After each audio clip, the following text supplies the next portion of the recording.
cet homme extraordinaire, ce résistant, ce militant, ce journaliste, ce député, ce patron de presse et bien sûr ce président de la LICRA qu'était Jean-Pierre Bloch.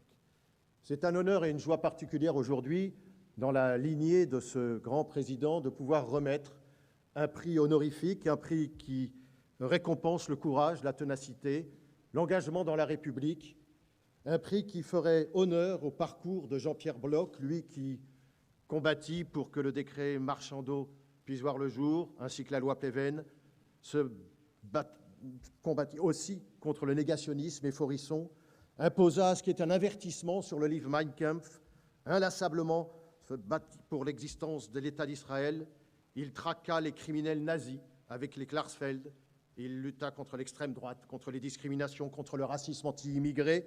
Il était un de ceux qui ont permis l'édiction du secrétariat aux travailleurs immigrés en 1974. C'était un militant hors pair, un militant, un combattant de l'universalisme. C'était un homme qui se battait matin et soir pour des valeurs qui le chevillaient au corps, comme vous, comme toi, Arthur, avec lequel, et grâce à Maurice Lévy, nous avons eu cette entreprise formidable de ce clip que tu as tenu, que tu as exporté, allais-je dire, ce clip contre l'antisémitisme, mais surtout ce clip qui avait comme message merveilleux celui de la fraternité, qui est une valeur qui est trop souvent oubliée. Et puis il y a Sophia Aram et son impertinence, celle qui nous rejoindra au Festival des Mille-Andes, et l'une et l'autre, vous avez chevillé au corps la même passion, la même vigueur, qui du soir au matin, sans lâcher, sans jamais rien renoncer, combattant laïque pour la République, vous ne lâchez rien. Je dirais simplement pour terminer que cette laïcité de Pierre Bloch, je l'ai retrouvée bizarrement alors qu'il prononçait son dernier discours lors d'un rapport général en 1992 au congrès de la LICRA. Lui, le laïc, lui, le franc-maçon, lui investi dans la vie de la République. Voilà ce qu'il prononça. J'ai combattu jusqu'au bout. Pour le combat, j'ai achevé ma course, mais je garde la foi. Épître de Paul à Pierre. Il nous rappelait que la laïcité n'était pas l'ennemi de la religion, mais qu'elle combattait le fanatisme, l'intégrisme religieux, et que nous sommes ici pour que cette liberté d'expression, ces valeurs que nous défendons, cette liberté de caricature, ce droit au blasphème, grâce à votre impertinence, grâce à votre engagement, que celui-ci soit éternel. Nous allons, matin, midi et soir, militants chevillés au corps, nous battre pour nos valeurs, pour espérer qu'un jour, un petit matin, nous puissions atteindre l'inaccessible étoile.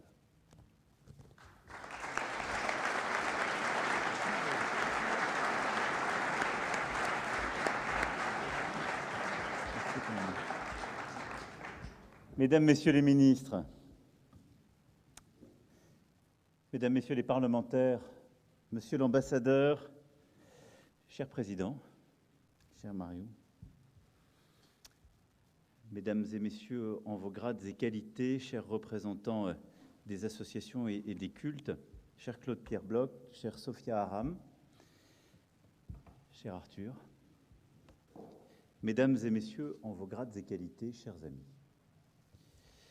Je suis très heureux de pouvoir vous retrouver, pour beaucoup d'entre vous, et vous accueillir dans cette maison pour ce prix Jean-Pierre Bloch. Et vous avez à l'instant convoqué, j'allais dire sa mémoire, mais au fond ses combats, qui disent tout de lui.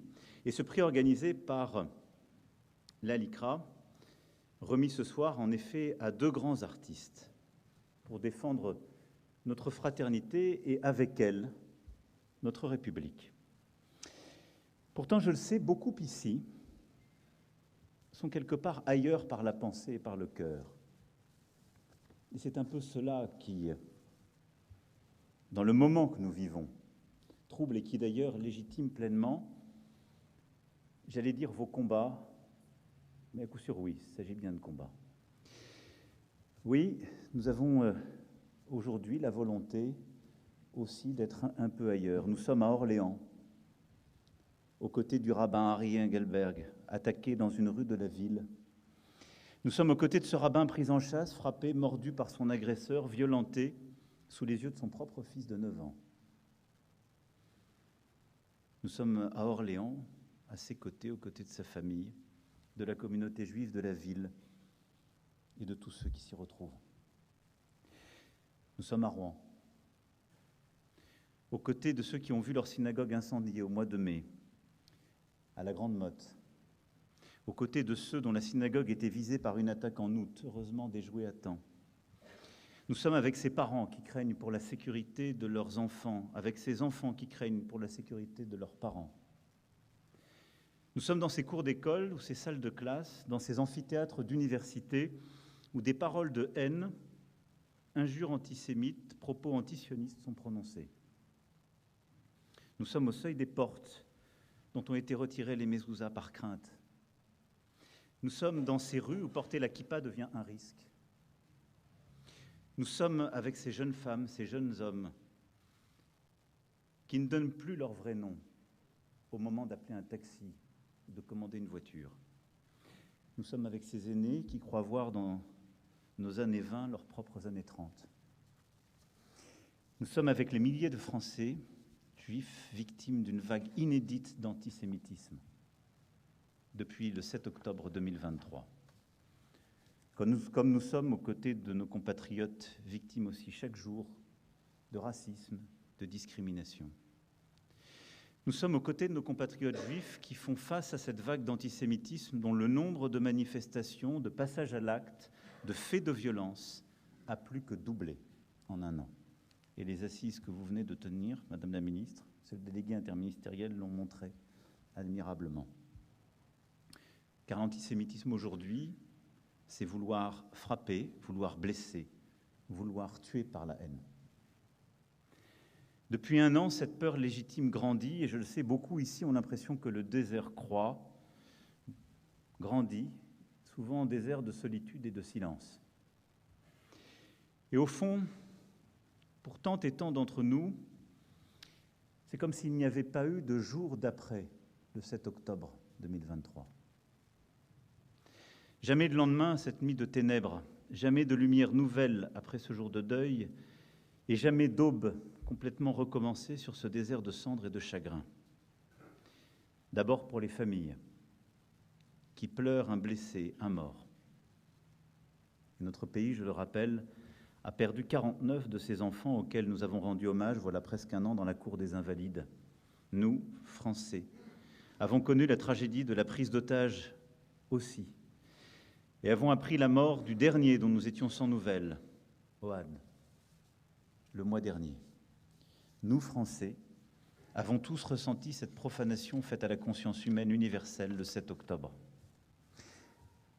Il n'y a jamais eu non plus de lendemain au 7 octobre pour tous nos compatriotes juifs qui, bien souvent, expriment une peur légitime, une inquiétude sans recours. Alors je tenais à m'exprimer devant vous pour dire quel 8 octobre, au fond, nous voulons. Quel jour d'après nous bâtissons. Quelle France nous voulons transmettre à nos enfants. Je pense à ces mots du rabbin Engelberg, justement, toujours lui, prenant la parole pour faire le récit de l'agression, la surprise d'abord, la conscience très vite de l'attaque antisémite, et puis ce sursaut, cette volonté de rendre les coups, de se défendre, car, disait-il, il voulait que son fils soit témoin de cette règle simple. Face à la haine, on ne baisse pas la tête.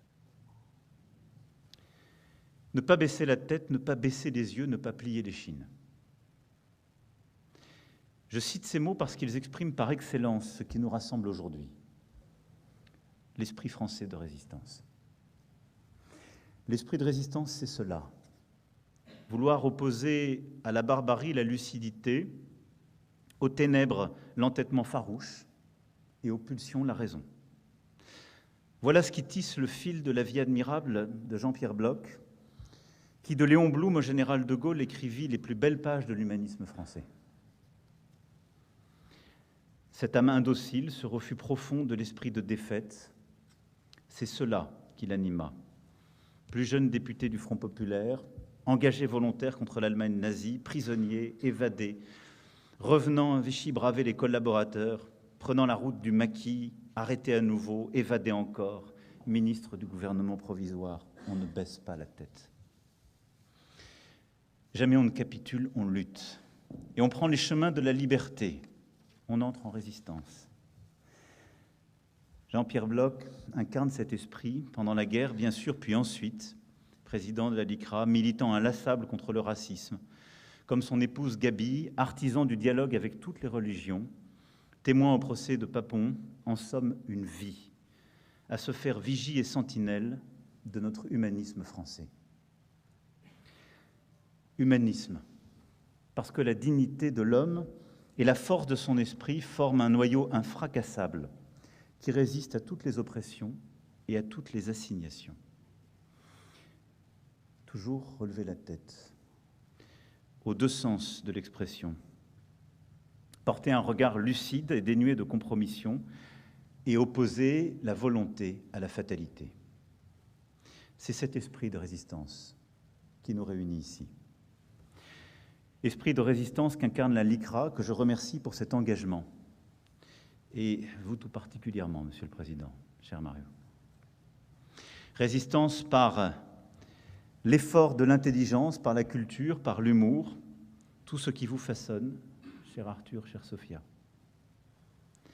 Cet esprit de résistance, celui qui ne cède rien, qui ne transige pas, qui ne baisse pas les yeux, ni sur le mal, ni sur ses auteurs, ni sur ses complices, et qui ne cède à aucune facilité, ni à aucune simplification des temps que nous vivons.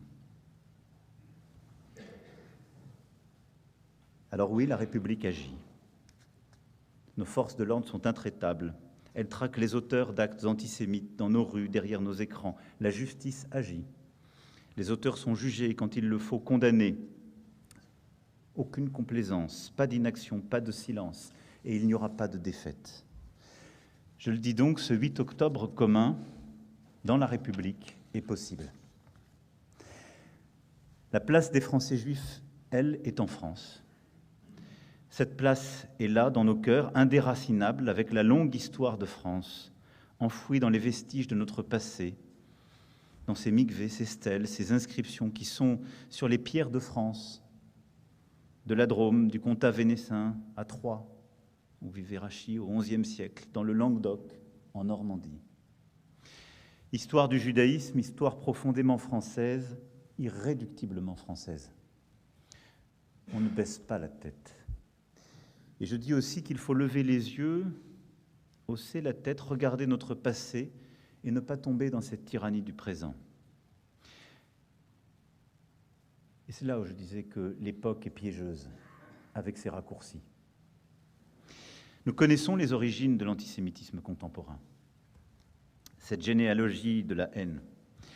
Elle commence au temps de l'affaire Dreyfus, avec les Drummond, les Déroulède, les Maurras, les Barrès et tant d'autres.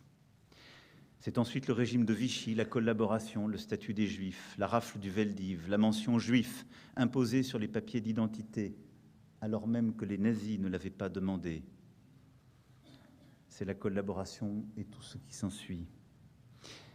Et depuis quelques années ont émergé les tristes héritiers de l'antisémitisme. L'un évoque les chambres à gaz comme un point de détail de l'histoire, l'autre reprend à son compte la vieille accusation du peuple déicide, pointant que Jésus a été crucifié par ses propres compatriotes. Un autre encore affirme que le maréchal Pétain a sauvé des Juifs au mépris le plus absolu de la vérité. Cela entretiennent et soutiennent les vils propagateurs de l'antisémitisme. Je pense à ces humoristes ou influenceurs, activistes ou prédicateurs, petits trafiquants de haine, qui sournoisement, insidieusement, instillent le poison antisémite dans les consciences. Ceux-là savent tirer profit de l'opportunité que leur offrent les nouvelles techniques de communication numérique. Le poison antisémite n'est constitué que d'un seul ingrédient, la haine. Et quelle que soit l'expression que prend l'antisémitisme, religieuse, sociale ou raciale, elle n'est que le produit de la haine. Une haine née à l'extrême droite, qui a prospéré à l'extrême droite et qui a su essaimer au-delà de l'extrême droite. Et aujourd'hui, malheureusement, jusqu'à certains rangs de l'extrême gauche et de la gauche, pour qui l'antisionisme fait office d'alibi à l'expression de l'antisémitisme. Ainsi s'est assemblée la monstrueuse chaîne de la haine, qui seule pouvait lier les radicaux islamistes aux négationnistes de la Shoah. Nous en sommes là. Et il ne suffit pas d'être contre l'extrême droite pour être pour la République, lorsqu'on propage des propos antisionistes et antisémites. De la même façon qu'il ne suffit pas d'être contre l'extrême gauche pour protéger les Juifs, quand on va au secours de ceux qui ont eux-mêmes servi le négationnisme. Et je veux ici vous dire que nous ne céderons à aucun de ces raccourcis, à aucun de ces chemins qui voudraient opposer bloc à bloc deux discours de haine et leur propre voie de normalisation. Au milieu, il y a juste la République, c'est-à-dire un combat pour l'universel, un combat qui refuse d'essentialiser qui que ce soit, un combat qui, vous l'avez parfaitement et admirablement dit, repose sur l'universel de la laïcité, car c'est un universel qui permet dans notre République de croire ou de ne pas croire, qui n'assigne personne à sa religion. Un combat pour la liberté, l'égalité, la fraternité, qui permet de critiquer, de blasphémer, d'ironiser, parce que toujours chacun est respecté. Mais un combat qui fait que la seule chose qui compte dans cette République, par son universel, c'est que nous sommes citoyennes et citoyens. C'est cela, le combat que vous menez. C'est cela, le combat que vous portez. Chaque fois que l'antisémitisme tente de renaître, des consciences s'éveillent, se révoltent, mènent le combat, et même s'il paraît difficile, même si je sais que beaucoup se sentent dans un désert, même si certains cèdent parfois à des simplifications, oubliant l'histoire encore contemporaine, nous sommes là avec cette exigence et cette volonté. Parce qu'à cette généalogie de la haine s'oppose la généalogie de la fraternité. Et vous, aujourd'hui, chère Sophia, cher Arthur, vous êtes de celles et ceux qui ont choisi de s'inscrire dans cette généalogie.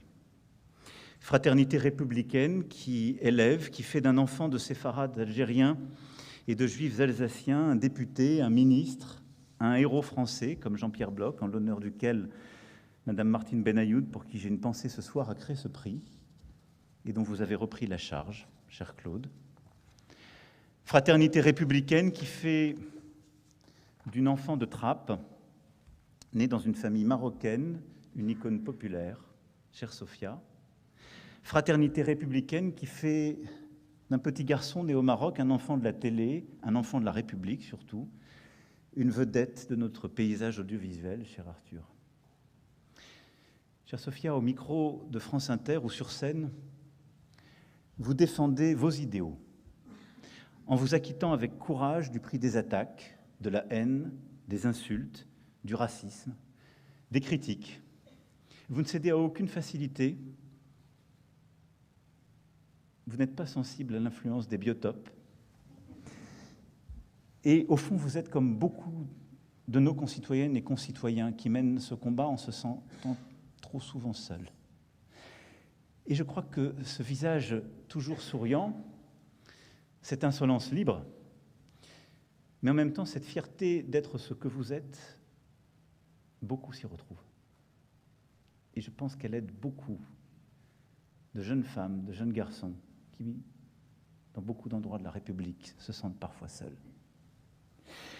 Défense de vos idéaux, de nos idéaux français, la liberté de penser face au fanatisme. Et vous l'avez dit, c'est ce combat que nous menons. Ça veut dire précisément de croire dans l'esprit critique, de croire dans l'insolence et dans l'esprit critique. C'est-à-dire de se dire que face au fanatisme, les réponses simples sont parfois les plus idiotes et que la vérité n'est sans doute pas à chercher à l'extrême et encore moins dans la complaisance.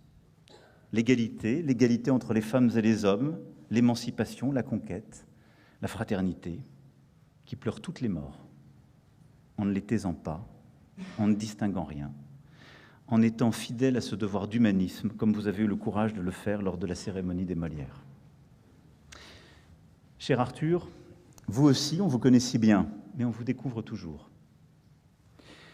Toujours plus en avant face à la haine et la calomnie, l'antisémitisme. Vous ne pliez pas l'échine, vous persévérez.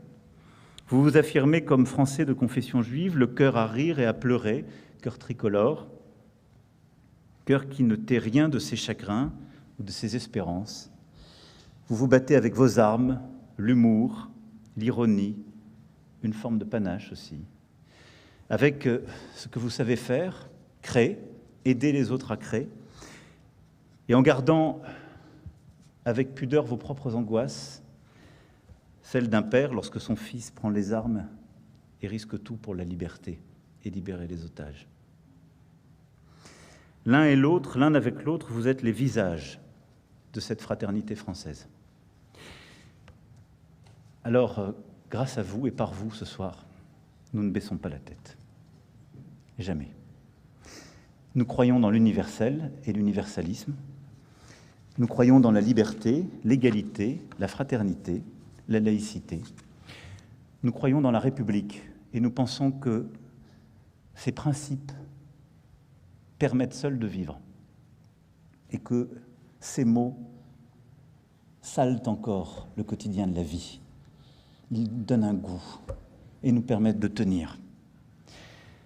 Alors grâce à vous ce soir, nous relevons la tête et je veux remercier les organisateurs du prix Jean-Pierre Bloch, toute sa famille ici présente, la LICRA et tous ses compagnons de lutte.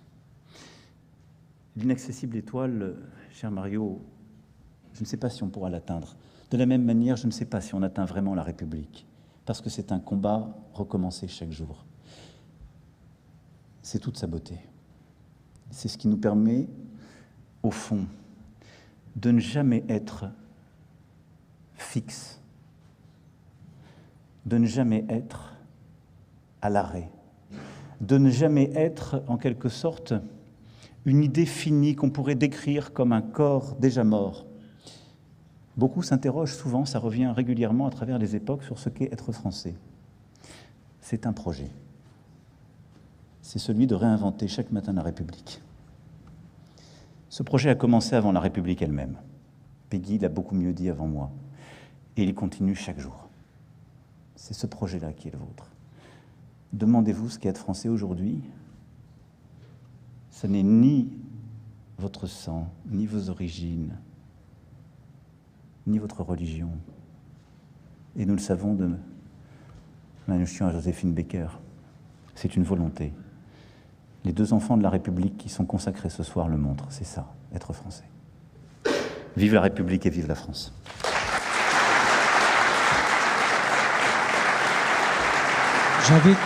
J'invite à présent Madame Sophia Aram, Monsieur Jacques Essebag, Monsieur Jean-Claude Pierre Bloch et ses petits-enfants à monter sur scène.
Je voulais juste embrasser Claude d'abord.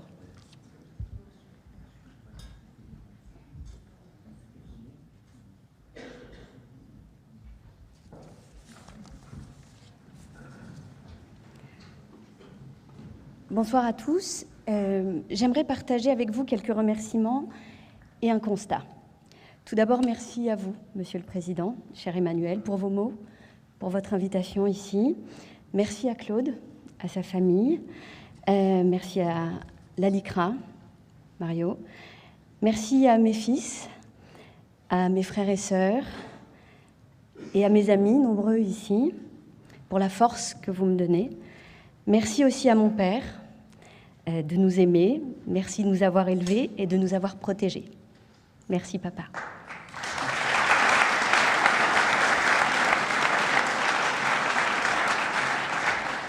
Merci à Arthur, fidèle compagnon de combat. Et enfin, merci à Benoît, l'homme de ma vie.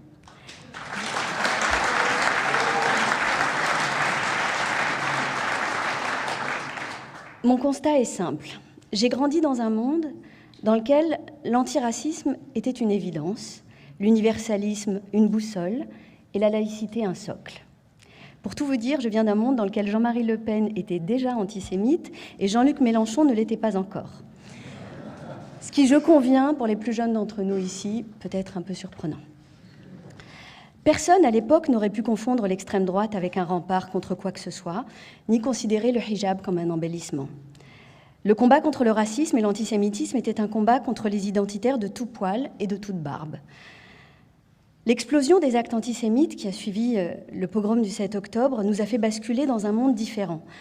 Un monde travaillé depuis longtemps par l'islamisme, la pensée identitaire et le communautarisme. Et pour ceux qui se demandent où peut bien nous conduire un monde dans lequel on mêle de plus en plus politique, race et religion, eh bien, ouvrez un livre d'histoire et vous aurez la réponse. Voilà pourquoi je pense qu'il n'y a plus de place pour nos petits renoncements et nos grands accommodements.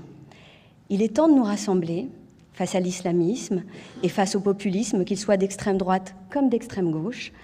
Il est temps de se rassembler autour d'une idée simple, autour de l'idée simple que l'humanisme ne se divise pas. Il ne se divise pas en race et que la République ne se divise pas en communauté, parce que la République ne se divise pas, point. La République est une et indivisible. Au-delà de nos différences et de nos parcours, voilà ce qui nous rassemble ici ce soir, et voilà pourquoi je suis heureuse et fière de partager ce prix avec toi, Arthur. Merci à tous.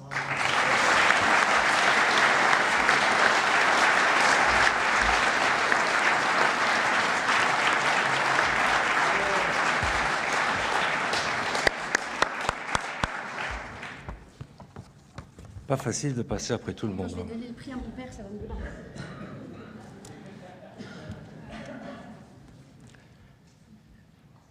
Monsieur le Président, cher Emmanuel, chers amis, je vais être honnête, je ne sais pas comment recevoir ce prix.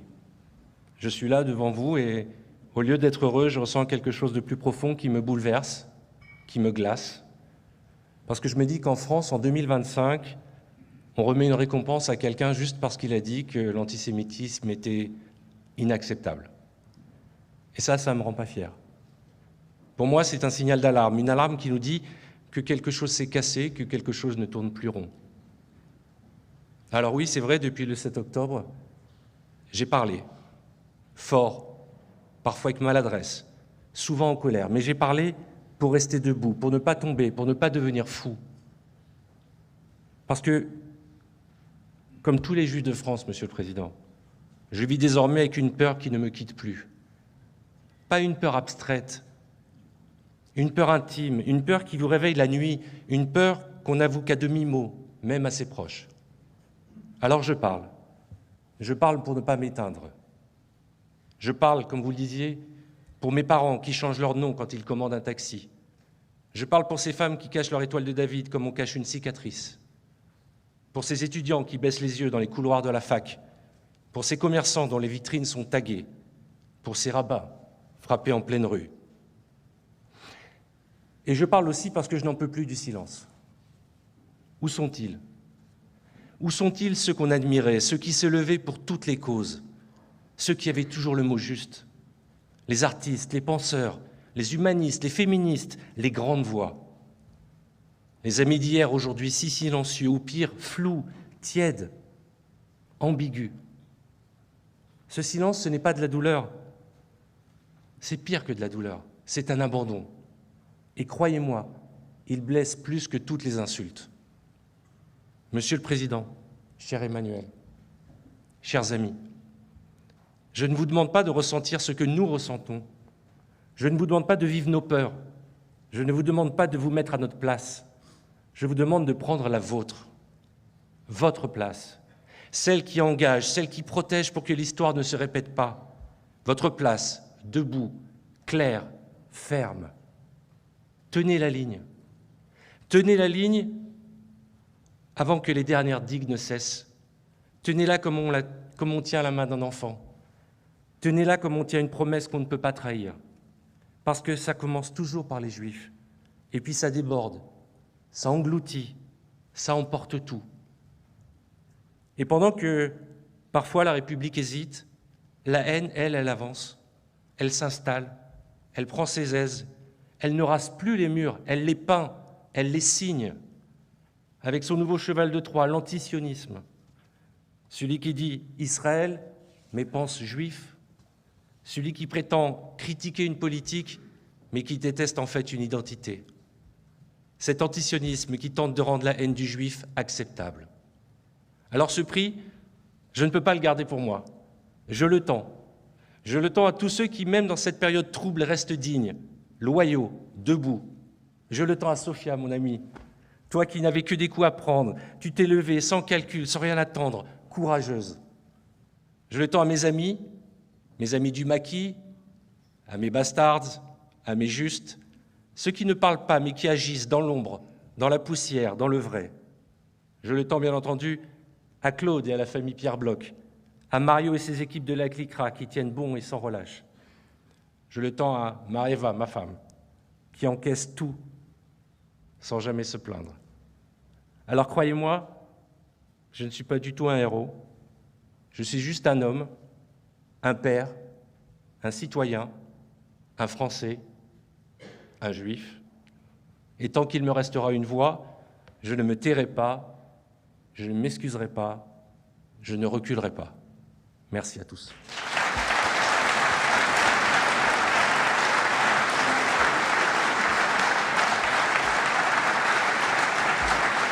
Nous allons passer à la séquence photo.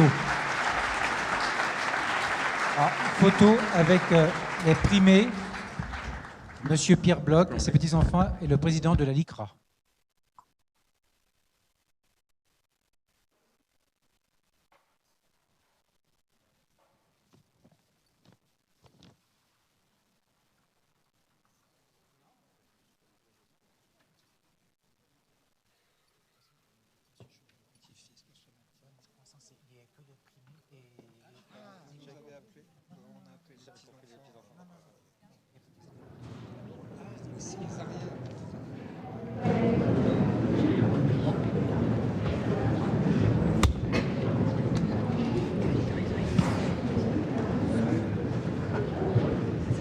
Se prépare à gauche de la scène la famille de Madame Aram.